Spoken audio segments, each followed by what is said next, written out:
This is a 1970 Case 580CK backhoe.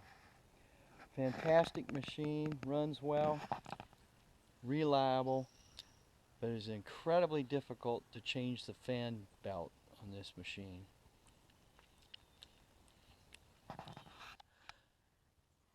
Today's project is changing the fan belt on a Case 580CK backhoe. I've been putting it off for 10 years. Finally the belt broke, and now I'm faced with the project of replacing it. Not an easy chore. First off, you must make sure that the loader bucket is in a safe position by using a piece of channel iron or pipe or something to ensure that when the hydraulics relax, you can be safe with your backhoe bucket in the up position. One of the many reasons it's so difficult to change the fan belt is that you can't get your hand into any place that you need to get to. You need to thread the new fan belt or the old fan belt across the fan belt blades inside this very tiny space. Very difficult. No room to one blade at a time. You have to take that belt across one blade at a time to get it off the pulleys. So in order to get into this fan housing, you have to take off some of the shrouding, so you actually get into the fan.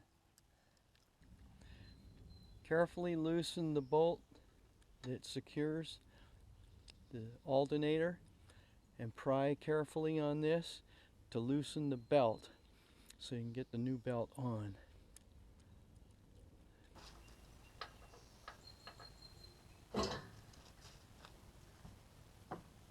And this skid plate will have to be removed as well so you can get access to the bolts on the pump.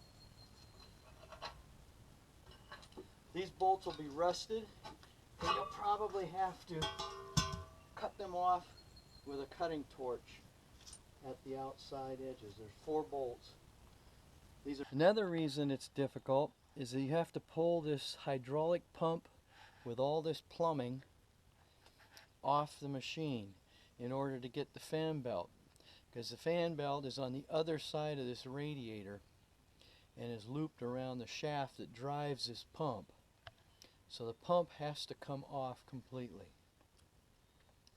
The next step is to take off the hydraulic hoses. This is messy.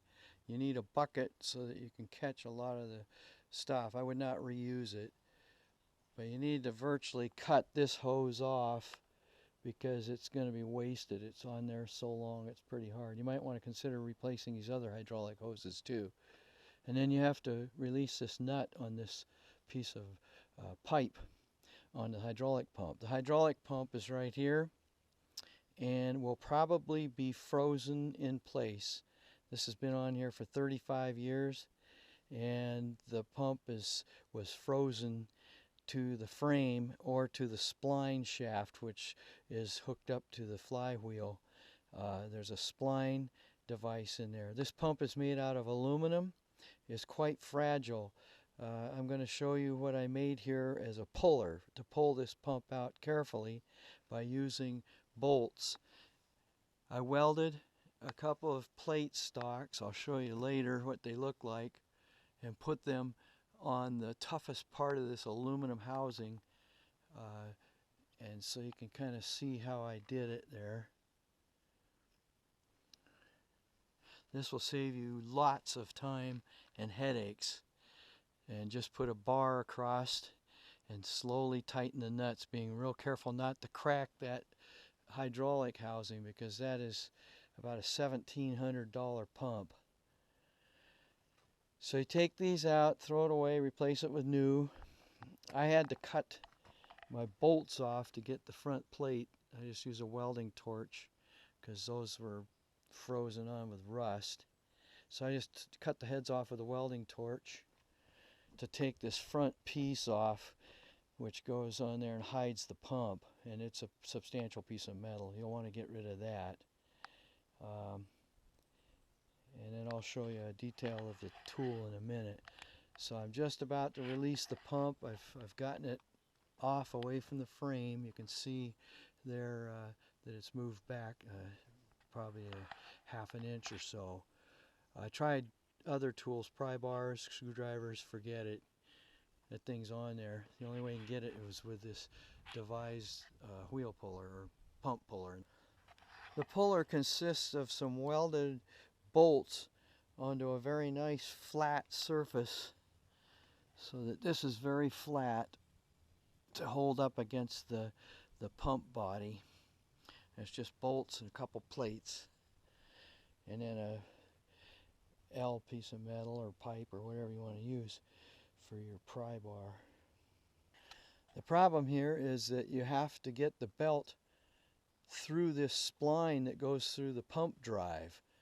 A weird way to do it, but that's the only way to get a new fan belt on this tractor, is to pull the pump, the hydraulic pump, at least enough so that you can get the belt around the spline that's on the other side, which you can't see. It's on the other side of the radiator.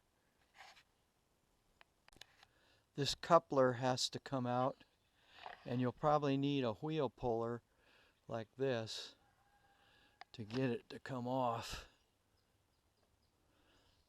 It's the only way you're going to get that belt up through that little tiny hole.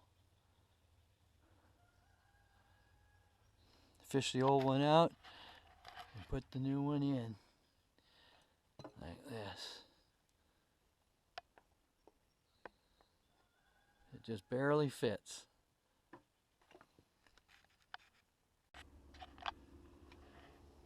Here's what you have when you pull the pump off. You've got this spline sticking out that's hooked to the crankcase, crankshaft, and the new belt has to be fed through this hole, like this, and over the spline.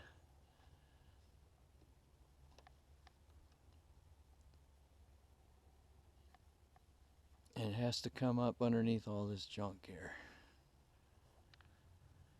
You'll want to coat this spline on the pump and the coupler with never-sees, huge gobs.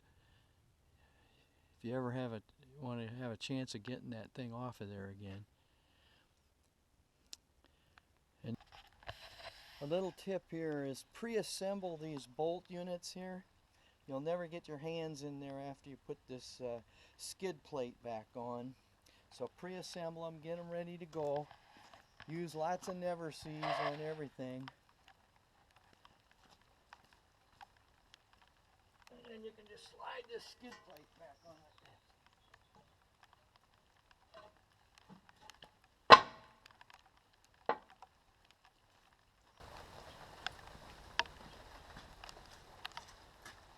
It took me over 8 hours to do this operation.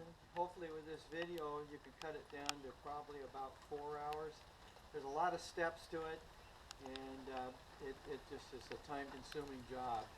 Nobody wants to do it. Good luck with your project.